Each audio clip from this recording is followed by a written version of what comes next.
we first got involved in a project that Russell Acton called us to support a team of locals, like with the 18-story building at the UBC. From the first moment on, we recognized that Russell Acton is the person they have the kind of like the same mindset that we have in the office.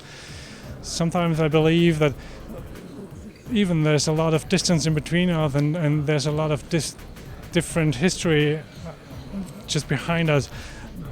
The world is pretty much the same. Maybe that if it concerns wood, we're just ahead a little bit of time because it happened earlier to us. But if you say the UBC Vancouver Brock Commons is a very big building for Canada, it's 2 for Austria. It's the highest we've ever done, and they're pretty proud of being in the process.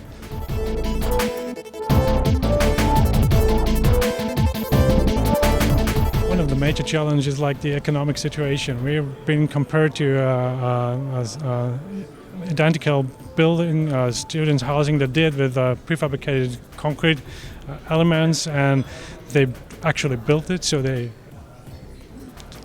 really know about the cost, and we are 8% away. We're supposed to be not more than 10% away. So that was the challenging factor, because the easiest way to do it is to involve, to build up a honeycomb. So you have a lot of wood involved, and you'll have a lot of load-bearing construction, but you end up with a very high price, because the wood is, I guess, as double as expensive as it is in Austria. So that's a challenging factor, to strip down the construction to absolutely minimum.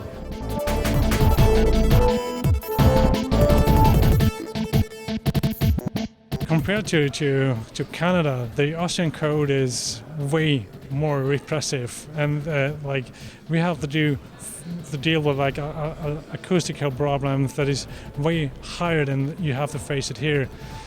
But what we benefit from is that we have a long tradition, which is still based locally, and we can combine our tradition with the modern kind of things and modern kind of constructions. And so I see that the most difference is the mindset and the accuracy that we can deliver to the site. The CLT in Europe is a very industrial product. It's very accurate. The humidity is very precise, and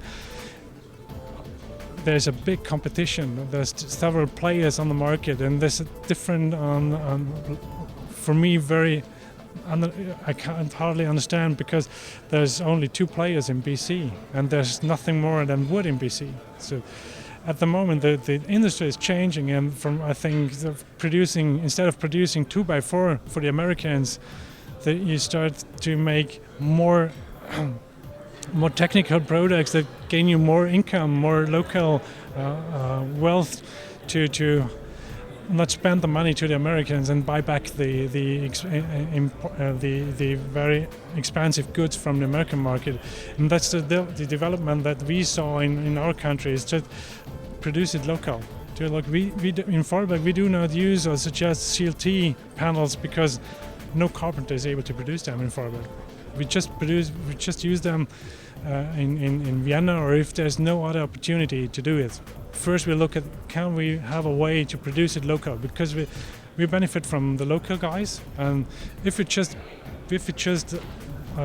order it from abroad, there's no benefit in the region. So that's very important to us.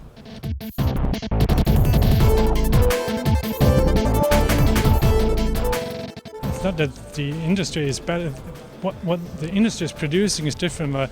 As far as I heard, that a lot of the CLT production goes for streets, for the permafrost, for heavy machinery. So it's pretty clear that there's no requirements for in a structural way of thinking, or in an architectural way of thinking about a product.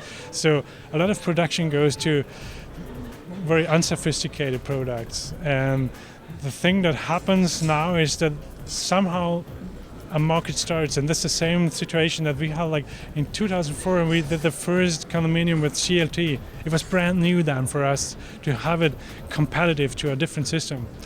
And we tried it, but we ended up saying, yeah, it's beautiful, but at that time there was a few players. They have like a big variety of different products. It was not an industrial standard product at that time. So we decided not to use that anymore for a very long time till they got again. They have like a lower price and they have like an industrial approach to the thing.